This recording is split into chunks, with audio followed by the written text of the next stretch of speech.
So this is a self-interview for the Consumer Behavior Research Project.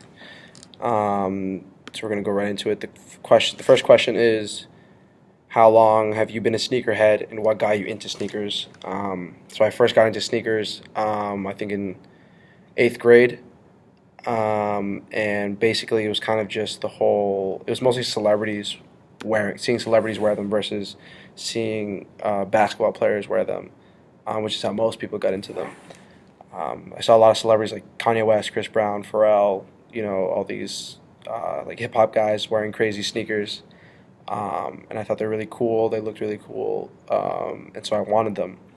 My mom wasn't so into buying me sneakers, so I had to. That's when I started working and making my own money to be able to buy them myself. Um, so I got my first pair of Jordans when I was in eighth grade, um, and it's been mostly just like kind of like a staple to my wardrobe kind of thing versus more of a collector's item.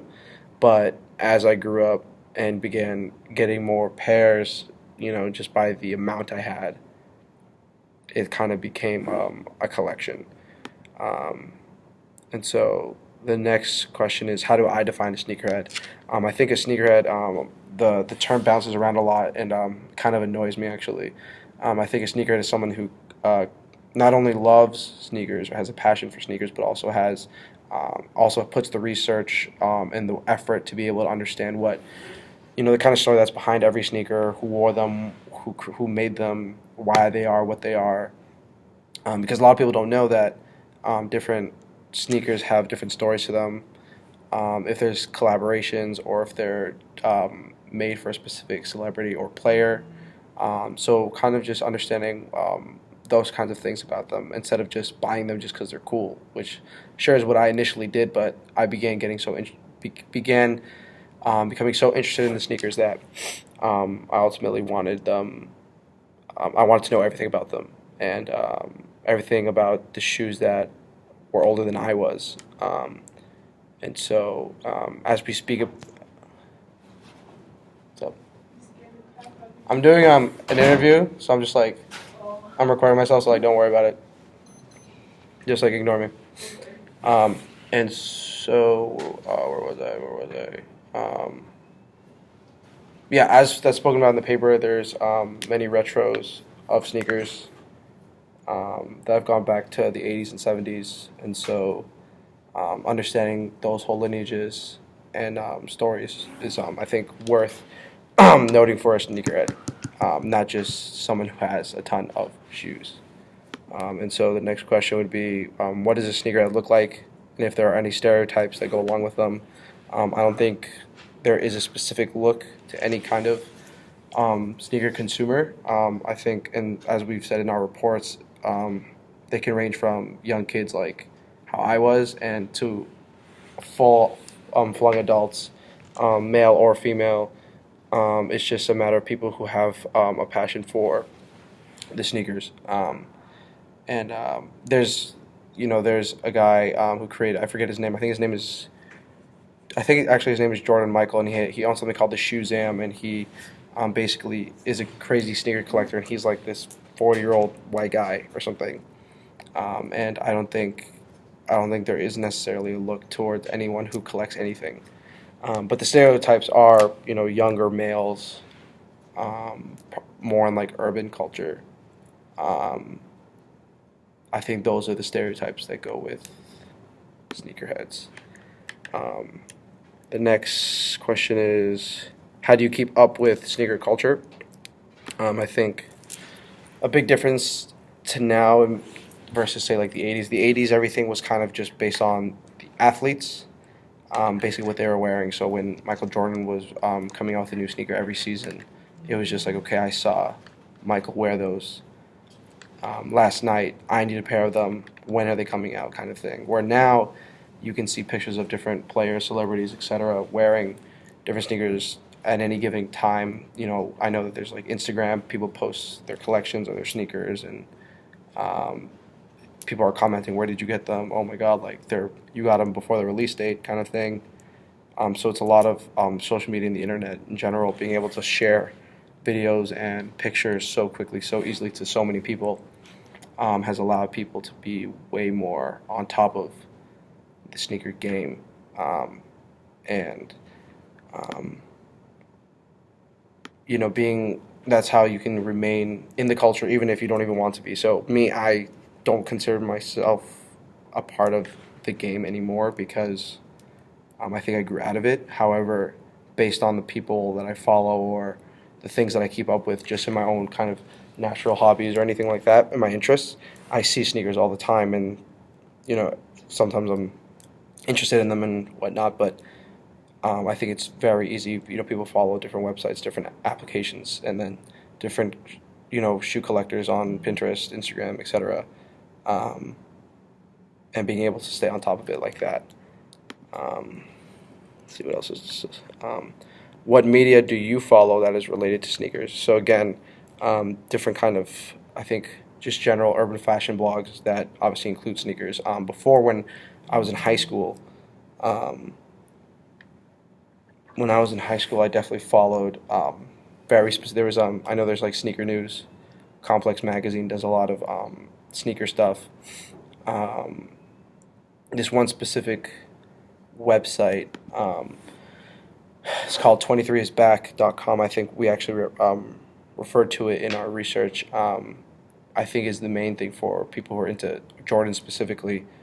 It's a whole website of release dates of potential colorways that are rumored to come out within the next year or so, and that's how people kind of stock that to kind of figure out where and when and what they want to buy within the next year or two, because it has a full calendar of releases, and so it's almost a way for how you want to even manage your paycheck. So if you know that you make $200 every week, and you know that there's 3 pairs of shoes you want within the next 2 months, how are you gonna kind of manage that money? And so I know that was a big website I used, and just various again, like Pinterest, Tumblr accounts, Instagram accounts that literally feed off of literally just post different pairs and release dates. Those specific ones I used.